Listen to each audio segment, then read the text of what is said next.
What is up, beautiful babies? Welcome to another episode of Bart and Gio's Billcast.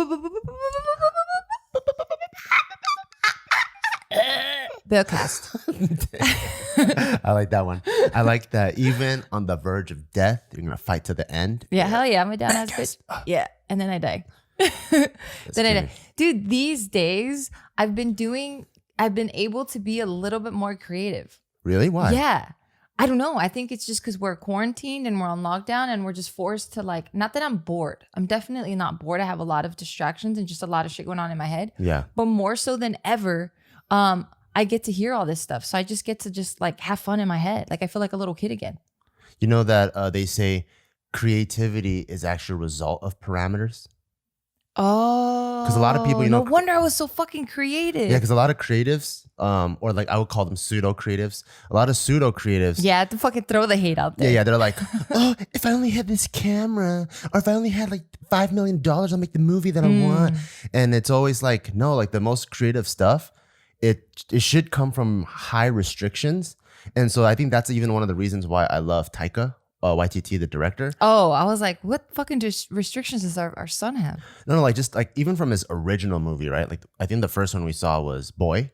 There's a lot of his own hand-drawn stuff that's in there, even Thor. You can tell that half of the production is actually just his creativity inside and not spending the dollars on big explosions. Of course, as the movies got bigger and bigger, he does a good job of accentuating what was already free creative to more money creative.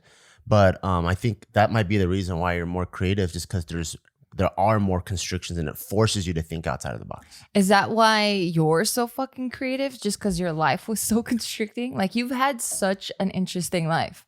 You think I'm creative? Yeah. I think you always have something going on in your mind. Literally, duh, we all have some shit going on in our mind. But I think for you specifically, it's always some crazy shit's happening in there. And you always have these ideas.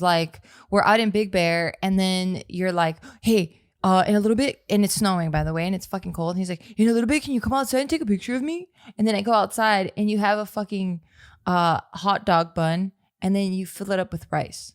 And I'm like, why? That's not the one I'm proud of. The one I'm proud of is I got the hot dog, the wiener, and I slice it in half and put it over rice like sushi. That's the shit I'm talking about. Right. So is that a result of so much restriction in your fucking childhood? I think it's a result of trauma. Oh fuck! You want to talk about that? No, I'm just kidding. No, I think maybe that is why. You know how you call me the king of loopholes all the time.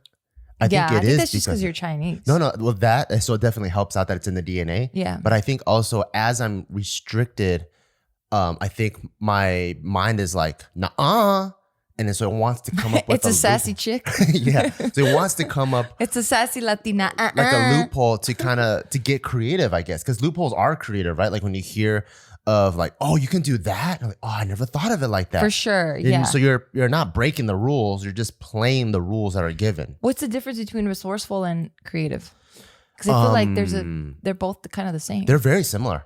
I think it takes creativity to be resourceful. Right. Right. When I remember as a kid, we were making some sort of project at home and then we had to glue all these things together. And then my mom always thought all white people products were for the rich. So Elmer's glue, hell yeah, tape, Sharpies. You had brand name shit? No, I didn't. All the other kids we didn't did. Either. Not even Post-its, none of that. Yeah, all the other kids did. And so I'm like, can I just get a box of Crayola? Because if I wanted crayons you're getting the Chinese ones. Yeah, we would go to 99 cent store. And they're waxy, so there isn't even color. There's barely any pigment. Yeah, some crappy ass one. Maybe that's why I got so good at branding, because I knew what I wanted from the things. Yeah, same. Because I would get I would see people have the Pentel color pencils, right? Or the Prisma. Pentel? Yeah, it's another brand. Or a Prisma Prisma's color. the shit. Well, Prisma, or it was. Prisma are markers. Pentel or pencil or well, Prisma's still pencils. Whoa. Back the fuck up. You're speaking to another fucking fellow creative motherfucker. Okay, well. Prismas are still color pencils too, okay? Are they? They are, and they're fucking smooth. I don't know. I haven't done it in a minute, but when it was my time, if you had Prismas, that was one, you're balling, and two, you're in the know. Yeah, so I would see those, and I'm like, I get these freaking whack ass 99-cent store ones. Wax crayons. And then so, and I think one time I really needed glue, and we didn't have glue, so my mom just got the leftover rice with water. Have you done that? And you go like that. Why would I ever do that? We don't have white rice readily available in a Mexican household. And it's the same consistency as glue stick. So And I it did dries my like I that? did my whole project with just a bowl of rice and water. And I would just dip it and smash it, and then I would put it together and it dried. Dude, your mom's a fucking boss. Did you like, you know how the artists, they all have like the little insert where like it says like the materials that they use, like the mediums? Oh yeah. Did you have that? Like it's like held together by white rice and then you write like botan or some shit. I'm pretty sure from the back of the project, you see the droplets from my tears from not having the good stuff. I think you can tell which medium it's made from. Oh. Yeah. And then maybe just like maybe if I took a picture with my project and you saw the lashings on my body from the whippings of not doing it right. Bro, that's not funny. Well, it's kind of No. semi-true. Yeah, I didn't even say it wasn't true. Oh. I just said it was funny. Why are you laughing right now? Because I'm trying to make the fucking sad, tragic tear thoughts in my mind. Yeah, change my them to mom was funny. hard on me. Okay, give me something. I mean, I feel like I know all of your stories. Yeah, well, I But- don't know. Like she was just, I don't know if it's, I don't know if you feel this way or if you would feel this way if, like, let's say we got divorced, right? And you had to raise Taika on your own. And Taika is the same butthead that we have right Well, now. it depends and you what don't type have of backup. divorce we have. So my parents, I don't really understand their divorce because I was too young. And, you know, like parents, I think when they're also immature in the middle of their growth, they're just trying to make the kid side with them.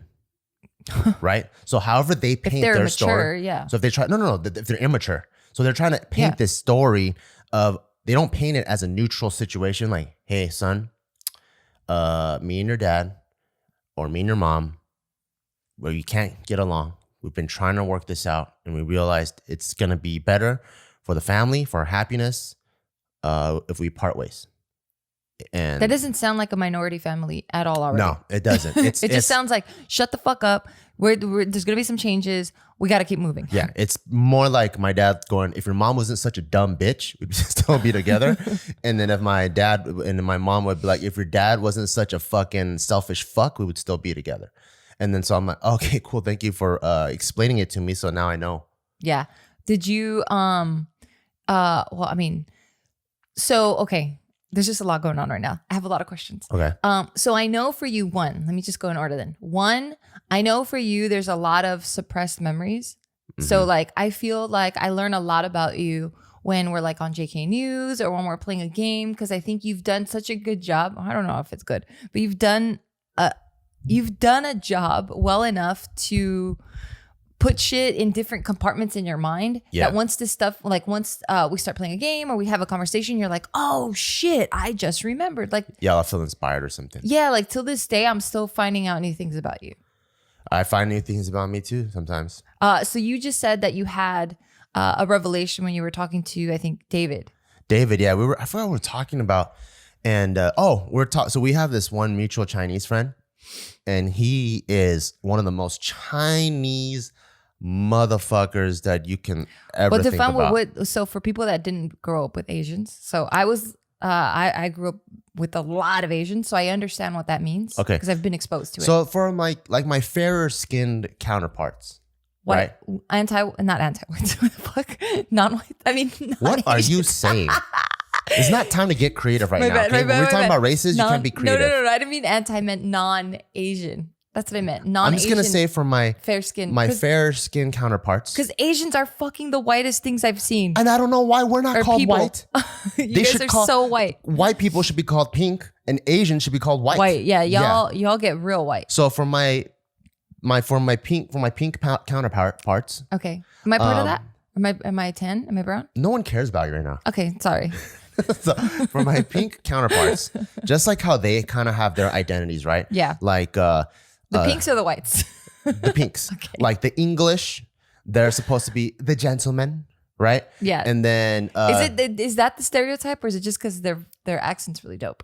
no, that's really the Oh, stereotype. okay, Like okay. amongst them, Okay. the English are the gentlemen, Okay. right? And the Irish, Okay. they're the drunk, angry fighters. Yeah, I like those. And then the Germans are the like engineer OCD guys. I like those Like too. they have like that, right? Yeah. In the Asian culture, it's the same thing. So you have like The Irish would probably be like the Koreans, the Oh, ones that yeah, yeah, drink, that yeah. are angry or Those are them. passionate. And then the engineers are probably the Japanese. Oh yeah. You know, they really like to take something. They're meticulous. and make it even better. Yeah. Better than it's ever been. Well, the Chinese, they are the most loopholey, scoundrel thinking. Wait. The nickel whole and dime. No, I don't believe it. Like, No. That's, I mean, obviously they're Chinese, there's a billion people, right? So Yeah. it's hard to generalize all of them. Yeah. And even within Chinese, a lot of people don't know there's over 30 different dialects, Yeah. meaning there's, That's it? For 1 billion people, there's only 30? well, that's a lot. Yeah.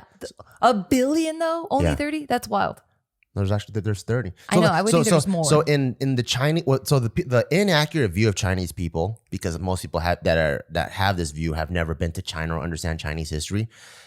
The more accurate way of viewing it, if you take whole historical context into consideration, is you want to view Chinese people as if you view Native Americans. So That's how I viewed them.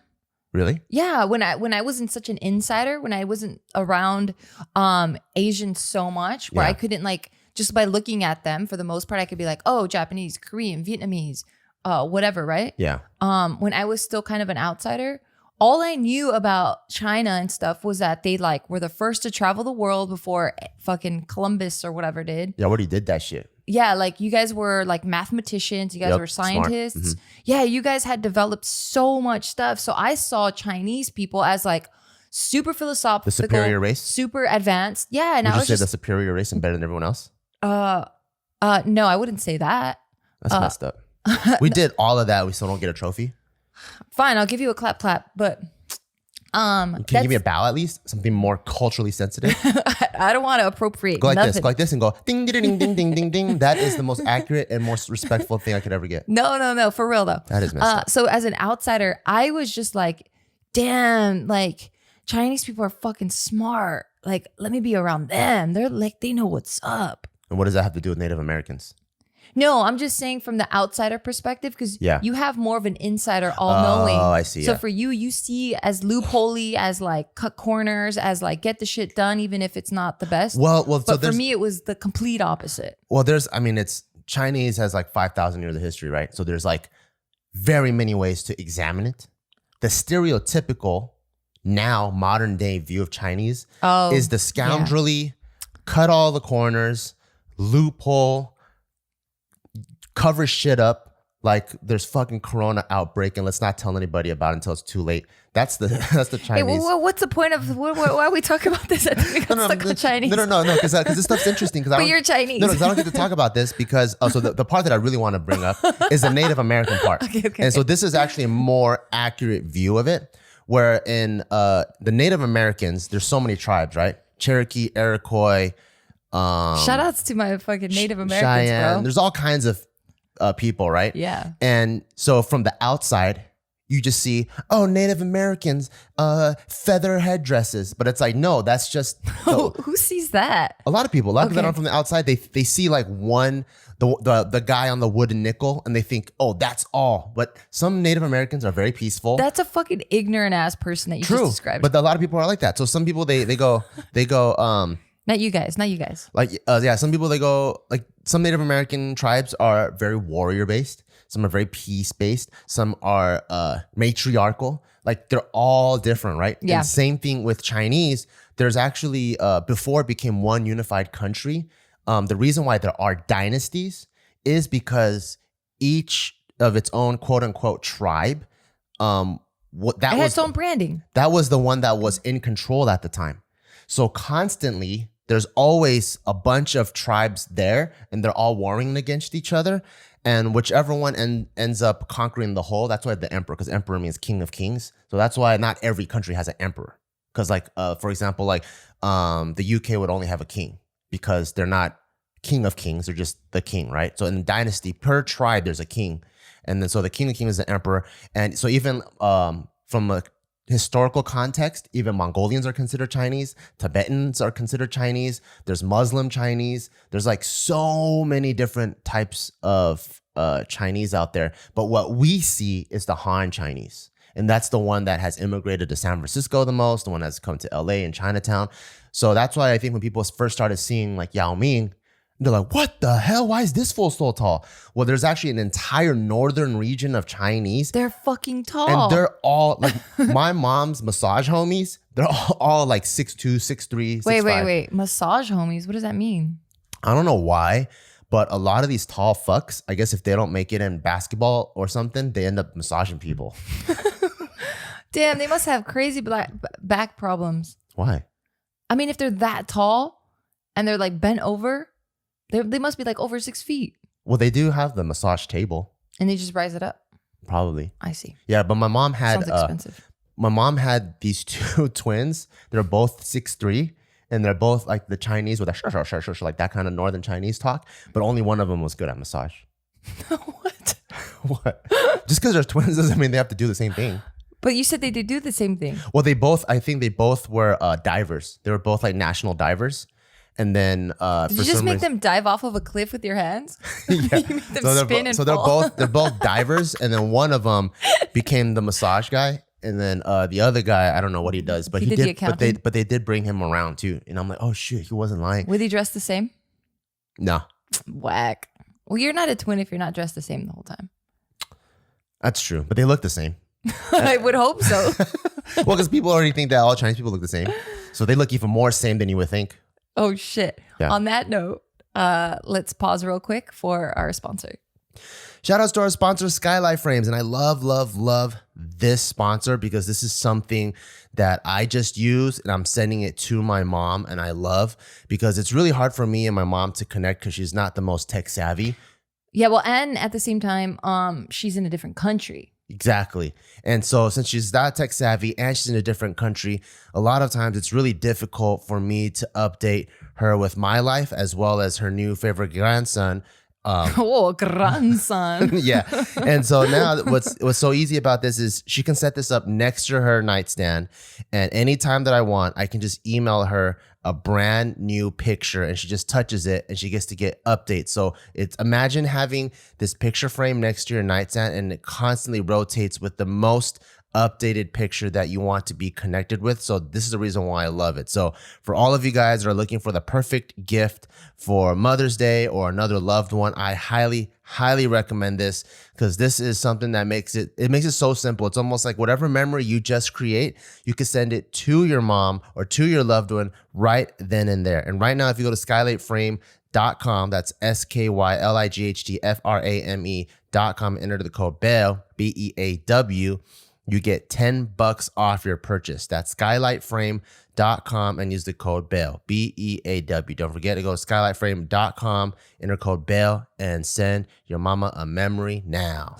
All right, and we're back talking about how all Asians look the same. No, so that's I just wanted to give that historical context because a lot of people don't view Chinese the correct way, you know. And what's the correct way? Like Native Americans, where there's actually multiple tribes. Okay. Some would even consider historically Hmong are Chinese, you know? So there's just so many different people with different languages, with different food. Culture. Like thing is very different. The whole dress. Like some people would even venture out and say Koreans are Chinese in a historical context. Oh, fuck you. I already feel all the comments coming in. In the modern day, of course. Koreans are going off. In the modern day, of course, there's the whole nationalistic point of view. But if you look at historical context, geographical context, Korea is stuck on China. It is the Florida of China. Let's move on. I feel the Korean hate. You probably will. I love Koreans, by the way. But hey, I'm all about Asian love. Chinese too. I'm all about Asian love. And Koreans, before they had their circle and square writing, guess what they wrote? In fucking Chinese, motherfucker. So they had some sort of circle and square. You know what I'm talking about? Yeah, I write it. Before they invented the circle and squares and shit, yeah. They were writing some Chinese shit. Yeah. So they actually had that. And actually, an older Korean man actually explained to me that 고맙습니다, which is thank you, that's the modern Korean way of saying thank you. But back in the day, it's actually 감사합니다. And 감사합니다 is actually just a Chinese dialect. Oh. Isn't that a fucking trip? Because you know Cantonese. Is this like was this Korean guy like accurate? Like he was an academic. Oh, okay. Yeah, so you know they how, never lie. No. Because you know like Cantonese and Mandarin are so different you can't even tell. Yeah, at all. So what's crazy is as you I can't tell Chinese at all anyway. Well, you could tell the right. Well, yeah, but that's just like an accent. Well, that's an accent, but that's an accent because of their actual language. I see. So if someone were to speak Shanghainese or fucking Honkanese or fucking I don't know, Beijing bars, it's like Beijing bars, I don't know. It would sound like that. like a banjo. Yeah. But as you go north, what's crazy is the Chinese accent. Sounds more Korean. It does. So I don't know if you pay attention. When my grandpa was still alive. So my grandpa is from this province called Shandong. And I think this is where my 23andMe or my Korean comes from. In Shandong, it is the highest concentration of mixed Chinese, Mongolian, and Korean. I've experienced that. Because it's right at the cusp. It's right at the cusp where Mongolia is technically in like China Major or China, whatever the hell the geographical name is. Korea is the Florida of China, stuck to it, well, North Korea is. And then you have China. And so that's why my grandpa looks Korean. And even when you look slightly Korean. I look slightly Korean. You look like more like your grandpa's side. And even as my grandpa, who's Chinese, who was starting to learn English, it sounded like he had more of a Korean accent than more like let's say that cup says "You're my sunshine," right? It doesn't sound like he doesn't say "You are my sunshine." It's more "You are my sunshine." Like he just naturally had that. Oh, I just want to whine all the time. I love how you're throwing everyone under the bus. Who's next? I'm just accurate. I'm just accurate with that. Okay. With that stuff. Yeah. So so that was my grandpa, and so I just wanted to talk about the historical context of Chinese because a lot of people they don't see the whole thing. Yeah, they see the loophole or whatever you just said. Yeah. Okay, so what about that? So you were talking to David about that? Oh, so we're just talking about, so back to our Chinese ass friend, the one who's extremely loopholey. And so this guy is so loopholey. I don't want to really air out his dirty laundry because it's low-key genius and low-key scoundrel. Then don't even air it out. I'm not. That's why I stopped it right there. Okay. But it reminded me of, I'm like, wow, I could actually relate to that. And I think to someone that's American who grew up with actual rules in a first world country, you might be like, what the fuck? You're just straight taking advantage of the system. And I think you're breaking some laws there. But for someone that grew up in that same loopholey Chinese corner cutting culture, well, I think I was like, it's loopholey and corner cutting. Well, I think it's that way because of the history with like the changing of like President Mao or he's not a president. Chairman Mao. Yeah, Chairman Mao, and like how that like it just kind of became communist. Yeah. And then like now it's people like in survival mode and they have to be resourceful. So I think it's not loopholey and corner cutting. Yeah. It kind of became that way, but I think it's just people are just coming from like extreme poverty and like super survival mode that they just have to. So you think Chairman Mao invented the loophole? No, not at all. I didn't say any of that. Well, what were you trying to say? I'm just saying that there was such a culture shift. Yeah. Like it was so significant that people just went into survival mode. That's all. I see. Well, Chairman Mao didn't affect everyone the same way. Oh, then no, I don't know that. So you know how there's some Chinese people that like to blow boogers out of their nose on the street? I've seen all of those. Yes, I've seen those. So my dad's one of those guys, right? I've seen that too. So there's the guys that and it's not just Chinese people. Mexicans do that shit too. I've True. seen a lot of different races do that shit. But like my dad's family to me is the perfect spectrum of seeing in the same province, which they're from Canton, they're Cantonese, but seeing the effects of communism. So my dad is the youngest of 7 siblings, right? His oldest one was old enough to be his own dad. So I think when my dad was 50, the oldest one was already 75. Holy crap, 25-year difference. Yeah, so you see them like every kid is like 3-4 years apart.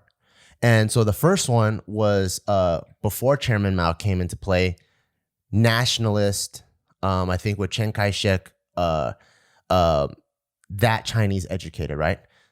That guy does. And what's that type of education? So that is, right after the dynasties, when they had the whole Cultural Revolution and they became more Western, a lot of these guys, like, I don't know if it's Chiang Kai-shek or the other fool's name, but those fools are actually Western educated. Like they came to Harvard and learned, or like to Cambridge or whatever the fuck those fucking. They didn't learn from anywhere. They learned from like the top. The shit, yeah, the gentlemanly people. So they learned from that, where James Bond is, and then so you have these Chinese James Bonds that came into play, right? And then because that's fucking badass. So if you hear the Chinese that my my oldest uncle and aunts speak, it's very, very proper. And the way they sit, the way they fold their napkins, like it's a you kind of see this a little bit in Ip Man. Okay. Because Ip Man is during that whole wartime. Where it's kind of in the middle. Yeah, so you have people that are wearing like the Western clothes with their hair split. Or Chinese people. Chinese people, and they look kind of like Great Gatsby, and they have like this look. And then you still have the booger spitters. No, they're not the booger spitters. It's just they're wearing the traditional clothing. Yeah. And then so you see those guys, right? Those guys were still Chinese nationalist, Western influence, educated. Chairman Mao comes into play, shuts down all schools because his theory was, if there's no teachers or doctors, anyone smarter than him, then no one can pollute the minds of the young. So that way he can inject that. So once they shut down the school and they banned everything that was Confucianist, because the people that actually invented the whole bowing and the whole hierarchy thing wasn't the Chinese and Koreans. It was Chinese. That's why it's Confucianism. I mean, it wasn't the Chinese and the Koreans. I mean, it wasn't the Japanese and the Koreans. Okay. It was Chinese. The Chinese. So the Confucianism with the whole bowing and the hierarchy and the respect to the elder, and like you treat your tongzhengs a certain way, like all that was a Chinese thing called Confucianism, invented by Confucius, spread from China to Korea, from Korea to Japan. And then the Chinese, when the communists came, they abandoned their own shit. So once you abandon all of that culture, now you got the people that are farting in public, fucking blowing boogers out of their nose. And so you see like my dad and his his other siblings, brothers and sisters that are closer to him in age, they're all nasty like that. Like my dad, like, you know, when he comes over, like he's wearing like some fucking $2 supermarket flip-flops. He has like an undershirt that's like, I don't know, been washed how many times. Yeah, it's pretty transparent. I know his nipple color very clearly from that white shirt. Like you have that, right? And then when we all go hang out and you see his oldest brothers and sisters, he's wearing a button always up, have a collared shirt. It's just way different. You're like, how are you guys in the same family? And you can see how it just got trashed. Okay, so I got you now. Okay. So So I guess that's why I brought that up, because you were saying this particular friend is kind of loopholey like that, and I'm just trying to explain where that mindset comes from, and you did a good job. Yeah. And so this guy's story reminded me of my mom when I grew up, and I'm like, wow, that's crazy. So my mom, one of the things that I was like, I can't believe my mom's still doing this shit until this day. Is this something that's just gonna get her in trouble? No, she's already retired. Okay. Yeah, and there's probably like statute of limitations. I hope so. So my mom, and I believe this happened when I was still in college. Why don't you say like, why do you got to throw your own people under the bus? I'm not. Why don't you just say like my friend's mom? No, my mom, because I want to be. First I want to and rep last her. name or social security. I want to please? rep her. When I was still in college, so this is kind of recent still, within the last like 10, 20 years, right? I like how you consider 20 years recent, by the way. Isn't it recent? No, that's a fucking 2 decades, bro. Is that a long time ago? Pretty recent. It's like 2 years ago, maybe. Well, I guess for the life that I've known my mom, it's pretty recent because it's not my... It's more than half of your life, you schmuck. You're 35 and you said 10, 20 years. Oh, no, not 20, 10 years. 10 years ago. Okay. Well, anyways, my mom, where she sat, she used to work for this company called Evergreen. And Evergreen, if you know anything about it, they're like a big, like Forbes, Fortune 500 company.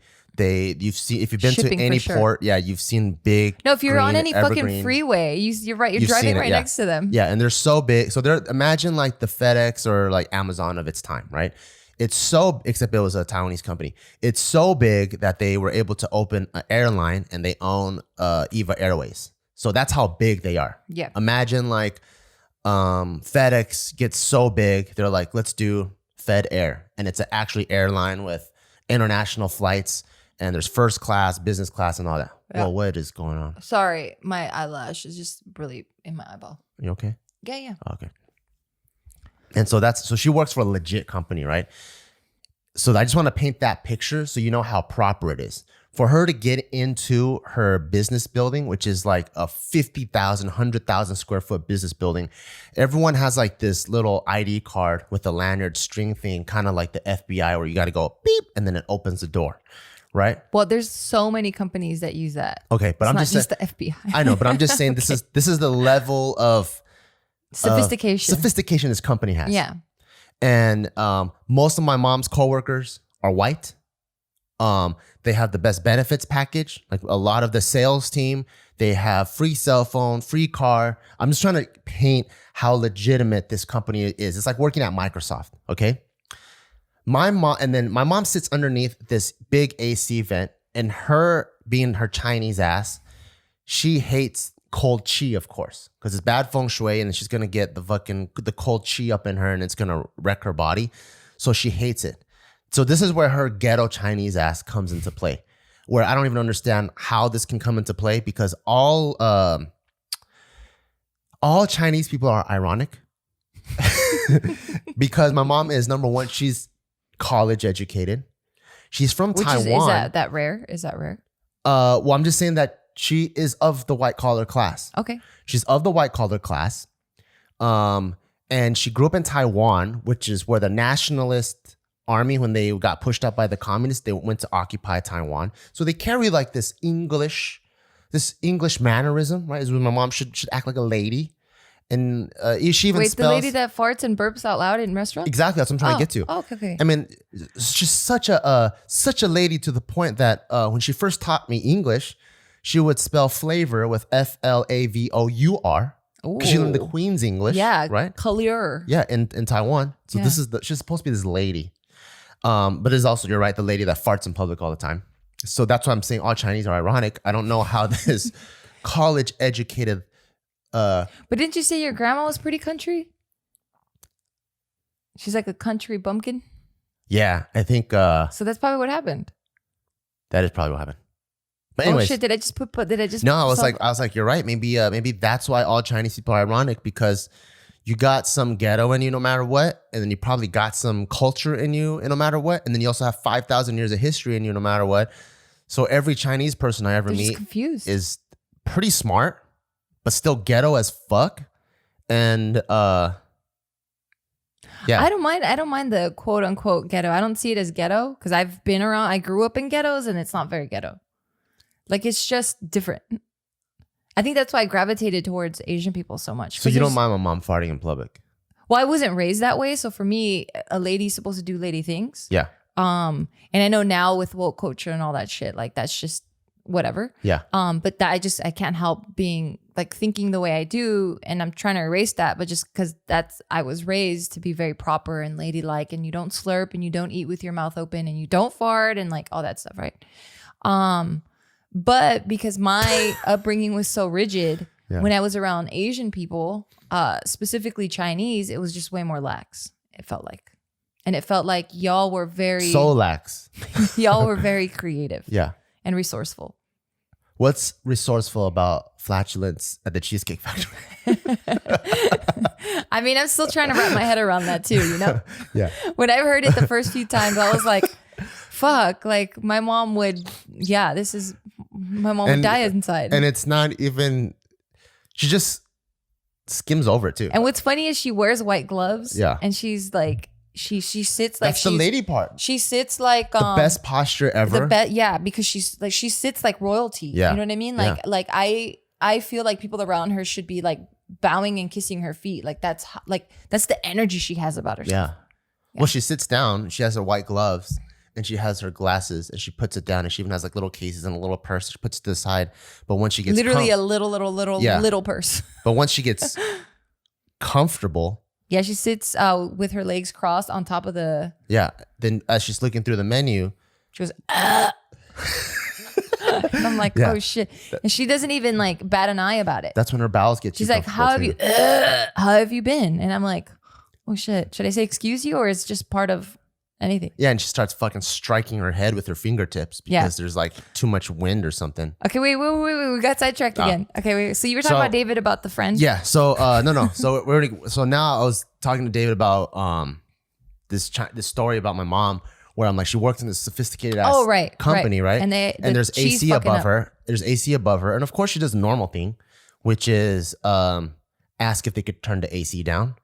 But of course you can't, because they probably have a certain set temperature that everyone likes, right? Maybe it's 73 degrees, 75 degrees. And then people adjust accordingly. If you're a hot person, you probably wear a short sleeve dress shirt. And if you're cold, you keep your jacket on. I guess my mom was tired of this shit, that she was getting all this fucking cold chi up in her. So she did the unthinkable to a Western audience. She somehow convinced one of her contractor homies to, and like, keep in mind, this guy, like, he has a family, right? He builds houses. So I don't know why anyone would want to put their contractor license on the line. Because he gets the mindset. Because he's also the same way. Yeah, but because he's like money, man. Yeah, but I don't even know if my mom paid him. Of course she did. What makes you think no? My mom has her fucking way. I know, but you think she pees fucking squatting on top of a toilet, and I'm telling you, no. My mom has her way. This is insane. Your mom is sweet. Your mom will pay for work. She will fucking sweet swindle you into some crazy shit. You're making her sound shady. Well, anyways, she paid. She got this poor man with a family that has to support, who was also a refugee and needs all his money. She got him to climb into the equivalent of a Microsoft Office's AC duct, reroute the thing so that it skips over her. That's fucking crazy. So my mom, and she had to come in on the weekend to get in. And the reason why they even have this and allow you to get in on the weekend is because they probably think everyone has the decency to not come in and reroute the AC duct. Yeah, I don't think anyone ever thought that would happen. No one ever thought of that, right? So that's where they fucked up. If you hire Chinese people, think everything's gonna get scrambled. So this guy comes in, reroutes the shit. My mom's a happy camper now. No AC going over her. She doesn't have to strike her head with fingertips. There's no cold chi. Few weeks later, the AC unit of the entire building overheats. Oh, fuck. Right? The whole shit overheats. And now they're like, what the fuck happened? They send some AC guys up there and they found out it's been tampered with. My mom, with her sweet, kind, gentle soul, she fesses up to it. I'm sorry. I was the person that brought in my contractor. Oh my God. Did that. So now, can you imagine my mom, the person that wears both sunglasses and a visor, standing in her boss's office with her white gloves on and hands on her hips going, I'm sorry? Yeah, I can, because your mom's very humble. She's very sweet. Yeah. So I also know that she probably didn't even get in trouble. And they were like, it's okay. You know what? I get it. You know, we'll do a better job. Like, they probably felt bad that she had to go to such extreme measures to take matters into her own hands. That's the type of persuasion your mom has. Well, you're very kind. She got in trouble? I think what really happened is like, fuck, this fucking bitch is about to retire. She's been here 25 years. Fuck it. Let's just let her go out smoothly. Yeah, because we don't want to fuck with her pension, because she has good pension, because she's put in the time and the loyalty, and we don't want to fuck with that stuff. So they probably just warned her and was just like, fine. And then they probably just had to have it fixed. But no one that I know in their right mind would go into a building, especially if you work at a place like that. Yeah, I don't think that's ghetto though. Because what I would think, so if you I don't think it's ghetto. I think it's... You said it is ghetto. It's ghetto ways. It's swendo. Swendo? Yeah. No, I don't think it's swendo either. I think she's crazy. For sure. Like, who thinks that way? You know? Yeah. Like, and it's like, it's not your property either. So it's like, that to me is wild. If it was ghetto, then she'd put like a fucking trash bag. Like, she's not ghetto, but she has a lot of loopholes. And I don't know if a lot of the rules apply to her. Do you think that comes with age? No. She's always been that way? So when I was a kid, right? Okay. Single parent. So after school from like 2 to like 6, my mom was wanting me to be home alone. Right. So on the days that my dad, because they were divorced, so on the days that my dad could come see me, my dad would hang out with me and stuff and take me to Kung Fu or do whatever. On the days that my dad couldn't see me, my mom needs to find these after school programs for me to be at. And in America, they have rules, right? So they're not going to beat kids. So my mom goes from program to program, and the first thing she asks the principal or the directors of these programs is do you guys beat your kids if they fuck up? And most of them are going to say no. And then so she went through. And she was offended. She's like, no, not here. Yeah, she went through all the Chinese, Taiwanese ones. None of them. And she's like, you know who's tough? The Koreans are tough. So she took me to a bunch of Korean ones. And then she found out they also don't do it because they're in America. Okay. They're not going to do it, right? So she's like, you know who straight up raped and pillaged? This is really her logic. Who raped and pillaged our people? Aha, the rape of Nanking. Let's find the Japanese people. Oh my God. They for sure will beat you. So she takes me to Kumon. which is a Japanese owned like. And it's legit. It's legit, right? It's franchisable. Yeah. Of course you're not going to fucking do this shit. So they go inside. My mom pitches him the idea. I'm going to drop my son off here and I'll pay the full price. But if he fucks up, can you beat his ass? And they're like, no, we can't do that. What do you think my mom said after we left? They're not who I thought they were. They're so weak. In her way, she was like, I can't believe the Japanese have lost their way. That's literally what she said. Why are you throwing your mom under the bus? No, that's literally what she said. She was like, these people were known to beat us, conduct human experiments on us. She was like, these are the weakest, softest Japanese people we have ever met. And so we signed up to none of those after school academies. Finally, she found... Oh my Lord. She would call, like she would look in the back of the Chinese newspaper and call these people. Do you beat your kids? You don't, losers. Hang up. Yeah. She finally found this guy in his, shout outs to Mr. Liu. What shout outs? Because he actually taught me a lot. Okay. And so my mom actually found this guy named Mr. Liu. And he was like this old former Taiwanese military dude. He has this very tough, like Mr. Miyagi demeanor. Okay. And he was like, I don't usually do this, but if you want me to, I'll do it. And then and he goes, and for my worst students, I will do it. And actually, before I even do it, I will let the parents know, because he's a firm believer that you need like regular lecturing and discipline, but you also need some physical discipline sometimes. And this fool used to not beat the fuck out of me. But what I liked about him is this. It's a very structured physical discipline. And oh my God, I've never heard this. So my mom finally found the only person that's willing to beat her kid. And most parents don't find other teachers to beat their kids. Yeah. Yeah, well, I have something to say about that. But all right, Papa. So I'm happy to introduce our next sponsor, because this is something that I know you're going to absolutely love, because every morning now, since Taika is now a toddler, he's 2.5. Oh my gosh. One of the things he always asks for breakfast is cereal. And that's something that you're like a big connoisseur, if you will. I love cereal. You love cereal, but unfortunately you can't eat it all the time because... Well, it's not packed with as much protein as I want, so I got to limit it. Yeah. You have to limit it. And then even when I feed it to Taika, I'm also trying to like balance out his meals and going like, okay, wait a minute. Like if he has cereal right now, then for lunch, I really have to throw on some more veggies and some more protein and stuff to make sure that he has a balanced diet. But with Magic Spoon, they are a cereal that has 0 sugar, 12 grams of protein, and only 3 net grams of carbs in every single serving. Wow, that's awesome. And I love it. I absolutely love the flavor, because it's just, it doesn't taste all chemically. Like, I mean, I'm not the biggest fan of like these super high sugar cereals in the first place, just because, I mean, it's too early. I feel like it's too early for me to want to consume that stuff. So with Magic Spoon, it feels like the perfect balance, while having like a guilt-free conscious of knowing that I'm like eating nutritious things. And what I like about it too is right now with my current cereals, I'm already buying a high protein milk. So just imagine now if I have my high protein milk with my high protein cereal, I can have a straight up protein packed meal for the entire meal, and I won't even feel guilty about eating something I like. Yeah. So guys, don't miss out right now. Go to magicspoons.com/Beaw, BEAW, to grab a variety pack and try it today. And be sure to use our promo code Beaw, BEAW, at checkout to get free shipping. Like, come on, y'all. You're not gonna regret this. Trust me.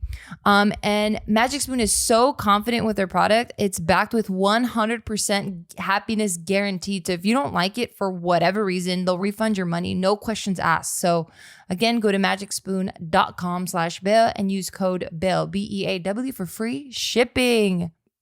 Yeah. How did he discipline you? Give me an example. So the toughest was during the summertime, because summertime you have all day no school, right? And then so if you live in a Chinese family, like if you're a lazy Mexican family or... Yo, what the fuck? I didn't talk shit about your people at all, you piece of shit. I wasn't talking about you. Aren't you European? No, I'm not. I'm 100% proud of it Mexican. Fuck you. You know, it's one of my favorite episodes in The Office. What? Where Michael Scott was like, is there a less offensive way than saying Mexican? Yeah. Because there's these connotations about it. Yeah, and Oscar, right? Yeah, and he's just like, no, there's nothing offensive about being called Mexican. He goes, you know those connotations. And he was like, no, which ones? What are they? Yeah. Well, to the Chinese eye, like my mom's, all Western round-eyed people are lazy fucks. Because summertime, you guys are playing, having a good time, spending family time, doing camps, going to the river. We're bonding, we're being human, we're connecting emotionally. Which is the positive things of it. So, but if you live in a Chinese family, summer is the time to get ahead. So most people, like in high school, right? Like let's say you take algebra your freshman year. Over the summer, if you failed like a normal Mexican, you would just fuck you. Just kidding. If you failed, your son's Mexican, you fucking trash That's bucket. why I'm so worried. You're a maggot. Maggots are kind of cute. They squirm around. Ew, they're disgusting. Well, like you usually, if you fail like algebra, the summer. I failed algebra. Did you? Son of a bitch. If you fail algebra, the summer you're making that up. Yeah, right? That was me. Yeah, like the stereotypical Mexican I know. Fuck you. Fine, but it's not wrong. But in Chinese algebra, you fucking ace the shit out of it. Now the summertime, you take geometry so that in your sophomore you can skip that. So every summer you're trying to skip shit. You're trying to finish 4 years of high school in 1 or 2 years if you can. That's the Chinese or fucking Asian way, That's right? awesome. It is awesome, to some extent. So my mom, being the single mom, she would throw me in this program because she can't watch me the whole day now. And my mom would write down a list of things that she wanted Mr. Liu to change about me.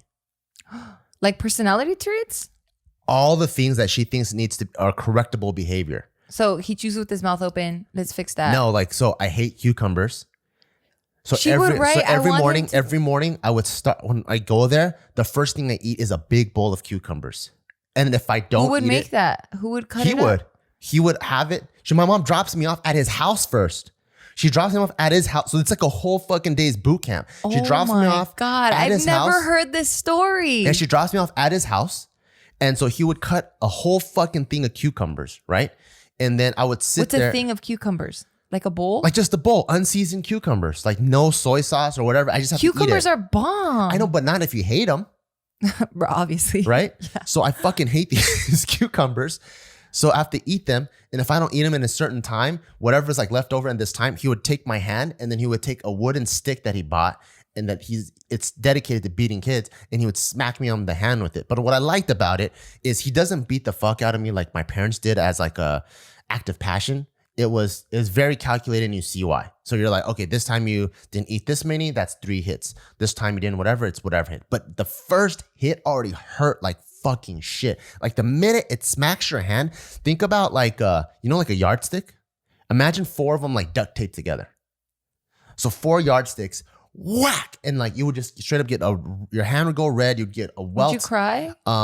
Maybe by like the 5th one.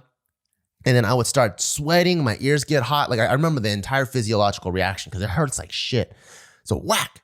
And then it would hit me a couple times. Then after that would be my actual breakfast because my mom wanted me to get fed. And then he would make some like weird military pancake that's supposed to have all the nutrients in it. I don't know. He thought it was delicious. It would taste like shit too. Because it had like fucking, I don't know, imagine pancakes with like fish oils in it. And then what the fuck? Yeah, so it kind of stank a little bit. I don't know. So we would eat that. How did you just had to wash it down? You just like opened up the back of your throat and jammed it back there? I think this is where I learned how to eat things I don't like. I mean, you had no other choice unless you got your ass beat. And I think also just even growing up in an Asian household, things that you don't like, that's already a thing that you get pushed, but you probably don't get pushed to this amount. And he really pushed my ability to eat the things I don't like. Okay, keep going. So she dropped off at your house. You just had a fucking bowl of cucumbers. Yeah, so that I hated. And then a fish pancake. Yeah, whatever the hell is this thing. It's a sweet fish pancake. Oh, God. So we would eat this. Then we would go to his actual like academy. And then I would just do like math homework. And then the math homework is this amount of problems in this amount of time. However I miss, the other thing, so you get hit for speed. If you're slow, you get hit. And you get hit for inaccuracy. So one of the things that my mom hated about me is I was like a speedster, so I wasn't really careful or meticulous. So I never really double checked my work. I just wanted to finish and just get it over with, right? And I learned now, I think that's part of my ADD, where like I can't really focus that long on that many things. So I just want to get something done and over with and just send it away. And I don't want to touch it again because I can't focus on it anymore. But but that guy forced me to double check, triple check my work and look things over and over and over because I don't want to get fucking hit. And he always hit me. How did you hit you the same way? Always on the hand. Yeah, always on the hand, which I liked. Except for this one time, my mom made him hit me in the ass, like pull my pants down and smack me on the ass. I forgot what I did. Fuck? I don't even remember what I did. What do you mean she made him, like she was standing there and she told him pull his fucking pants down? Was it underwear? No underwear. No underwear. What the fuck? So you know how my mom, like she is very good at sweet talking, as you would call it? They were going to say swindling. Well, I'm going to use your terms. So she's very kind and gentle. I said she's persuasive. She's very persuasive, very sweet, persuasive. And she, I forgot one time, she somehow took, this is after hours, I fucked up in school and she was probably too tired or she didn't feel like she can deliver the ass beating that I needed. So she brought me over. She hired an ass beater? So she brought me over to his house and at like 8 p.m. he'd smacked me in the ass. How many times? Like how many times he never like beat the fuck out of me out of passion like a police officer. He hit me like maybe like 3 times. I mean, like how many occasions? Oh, like this? Maybe like only once or twice. It's very rare. But the fact that my mom could convince someone else after hours to do this shit is fucking crazy. Like how many teacher friends do we have? What do you mean? Like how many of our friends are teachers? I don't know. Not that. I don't have any. Okay. But can you imagine like someone convincing them to do something that's outside of their job and then beat their ass? It's like, that's pretty crazy. Well, I mean, that's one. And then the other one is you're beating a child that's not yours. And then the other one is you're beating a child. Well, but they also both are viewing it as they're making a good man out of me. They're not viewing it. Obviously not viewing it as beating my ass. No, right. Oh my God. I've never heard this story. Yeah. And then, but what was also cool is I started to develop some leadership skills in there, I guess, because as I got better at math, he would make me teach the other kids. But the problem is if the kid fucked up. It's your fault. And I overlooked their homework. And then when he double checks, if that kid is missing problems, I get beat too. And this kid just doesn't get beat because his parents never requested to be part of this program. So I'm just getting beat for all the fucking different reasons. Every morning, cucumbers, fish pancake, getting my ass beat the whole day. Like I go home, my hands are fucking straight raw and shit. It hurts. And that was like every summer. So like I hated summers. I'm like, man, like let's not have summers. I know I was gonna end up doing some bullshit like this. Damn, how many years in a row did you have to do this? Not that many, because I think like, you know, being a creative person, the more constricted you are, the more rebellious and more loopholey, and the more I snuck out of the house, and then I ended up getting kicked out. And then so I think it was like, it's like the more I get pushed, I was getting pushed back. So it got to a point where I ended up getting expelled, and then my dad was like, let me try raising our son, you know. Damn, I don't blame you at all for doing the shit that you did. Like what? What'd I do? Getting expelled, getting into trouble, doing like you were just so misunderstood. Yeah, I think I was just looking for someone to understand me. But one thing I really enjoyed about scarfing down those cucumbers is it gave me the tools that I needed to overcome some of my own personal obstacles. So like, obviously I don't beat myself. But you know, yes, you do. It's called fucking the training that you do and how you fucking yell at yourself in your own head. No, it's just called getting jacked. No, it's not. Because then you feel guilty when you don't train. As just should everybody else. But okay. But you know how I don't like cilantro? So it was from a point where if I walked in the supermarket, I had to avoid that whole section. Because just that one whiff of it would make me want to throw up. So from that point, because I had the tools to start taking in the things that I don't like, to be able to slowly be able to eat it like an Indian food on tacos, and like slowly get it to the point where I can have it now. I don't know. And I can eat it in pico de gallo, like just straight up like that. I was given the tools of it because I was beat for those cucumbers. Or maybe your taste buds change, because every 10 years, our whole fucking physiological makeup changes. That's possible, but I don't want to take that away from you. So yeah, you overcame it. No, but I also think that I aggressively learned how to do it, because most Taiwanese people that I know, like Jason Chen, he hates cilantro. My cousin hates cilantro. So because your mom was so stringent with just the things she hated about you and just having to make you better, man, Is there stuff that she doesn't hate? That she beats herself over? You see her beat herself at the Cheesecake Factory like all the time. When she has a headache, yeah. Yeah, she's always beating herself. Okay. My mom wakes up like till this day 5 a.m. and does like this Buddhist service, which are pretty much like Buddhist burpees, and she does 108 of them in the morning, and then to repent from more of her sins. Wait, what's a Buddhist burpee? What does that look like? You know when it's called kowtow, right? Where you're standing. Kowtow? Yeah, or KOWTOW, where you're standing, you get on your knees, and you go all the way, and you bow all the way down, you touch your forehead to the floor, and you come up. Oh, right. Buddhist burpee. You're such a meathead. Well, because you sweat from these things. Because my mom used to make me do these Buddhist burpees too. Oh my God. So if I fucked up at school, and I don't know why there's these weird numbers, like 108, but there's these weird Buddhist numbers, and I have to do them in these Buddhist, like I'm either doing like 72 of them or 108 of them, and I'm doing these fucking Buddhist burpees to repent for my sins. What the? I don't even know what questions to ask you. Like, I wanted to interview you, but this shit's so fucking wild. My mind is blown. And then sometimes I even get beat for doing more Buddhist burpees. What do you get more? So like let's say I fucked up a lot this week, right? Yeah. My mom would take me to the temple in Hacienda Heights, and during one of their open mat days. It's a jiu-jitsu school. Open temple days. We go inside, and my mom's like, "You owe me 180 of these Buddhist burpees," and she goes, "And since I need to repent for my sins, I need to do my fucking Buddhist burpees too." So we're two, mother and son. What are her fucking sins? I rewired the fucking electricity because... No, her sins are probably like, I could have been a better daughter to my parents or something like that. Okay. Yeah, she's a great daughter. She's a really good daughter, to be honest. So we're both. So if you've ever been to like that temple in the 90s and you saw mother son combo doing Buddhist burpees in the corner, it's probably us two. So we would go there because no one else would be doing it. Who the fuck wants to do Buddhist burpees on their own? When are you supposed to do it? You sign up for one of the sermons, right, or one of the like prayers, and you do it as a group. And then when the group is over, everyone goes downstairs to eat that bomb-ass vegetarian food that they have. It's pretty bomb. And then that's it. No one else is staying after to do extracurricular burpees. Oh, really? Okay, so your mom's wild. So yeah, my mom's fucking crazy. She's like, it's only her and monks. Monks are the only ones, but they're the ones that are crazy anyways. They're shaving their heads and shit. They're like... Oh, fuck. So like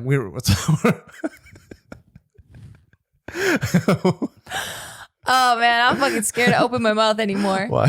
Continue, just go. So me and my mom were doing Buddhist burpees, right? And then the way you're supposed to do them, you're supposed to do them with a lot of grace, right? Because it's a very ceremonial, religious thing. You bow down, there's this rhythm to it. And usually if you are there during a ceremony with a monk, that you hear the bell, the ding, ding, ding. Is that like every time you do it? Yeah. So like ding means you bow, ding, ding, your knees touch the floor, ding, your head touches the floor. And then and there's a state of relaxation, ding, and you come back up, right? So that's one. And so there's this rhythm to it. Me being the fucking butthead that I am, I'm like, fuck this bullshit. I'm gonna do 100 as fast as I can. So I go down like this. And so it's not graceful, not religious, not stoic at all. So my mom would look over to me and then she would end up beating my ass again because I'm just trying to get that shit over with. Does she add another 108? She's like, fuck, man. No, I think by that time she's already too fucking pissed off. So she's just beating my ass because she's like, you need to do these things fucking right. Or she'll grab me like by the thigh and like twist my skin or like try to like get me to do shit right. Or hit me on the top of the head. Like do this fucking shit right. And I'm like, fuck, I'm gonna have to do. Maybe that's why my deadlifts are so strong because I've been doing fucking good mornings pretty much my whole life. That's probably why your ass is so big too. It might be. I got that Buddhist booty. What the fuck? I don't even know where to take this, babe. This is like the wildest shit I've ever fucking heard. And it's just the tip of the iceberg. There's actually a lot of shit. And this is the reason why I was actually inspired after reading This Is Not a Shirt. It's not a t-shirt. There's not a t-shirt. By Bobby Hundreds. Bobby Hundreds book. I was actually inspired to write a book too, where I wanted to write every traumatic experience that I had that I know is not normal to a normal, like even for Asian tiger standards. Your mom's an Asian dragon. Exactly. Like it's even for Asian tiger standards. She's an Asian temper. My mom is emperor. Fucking crazy. My mom is like the Joe Exotic of Asian tigers. So no, but she makes sense. No, my mom's Joe the Carol Exotic's Baskin. My mom's the fucking Doc Antle of fucking Asian tiger people. And so for me, I actually want to write a book where it's every extreme traumatic experience that I had, but how it actually turned out to make me a better person and gave me tools I needed to survive later on, and also my new comedic outlook from it. What would you title the book? I don't know. I've been thinking about it, and I need time to write it. But I don't know. It's not so bad. Yeah, maybe just a little bit of trauma's okay. A sprinkle of trauma makes everything sweeter. Maybe, yeah. A bowl of cucumbers. Maybe that's the front page. That's the front page. Oh, like the cover. The cover. Yeah. Let me know if you guys would be interested in this book. Who the fuck wouldn't? Write book of cucumbers in the comments. I don't read books. Can you just make it a movie? Or maybe we could probably make a movie after. Oh no, actually I don't want to watch that movie. That shit's gonna make me cry.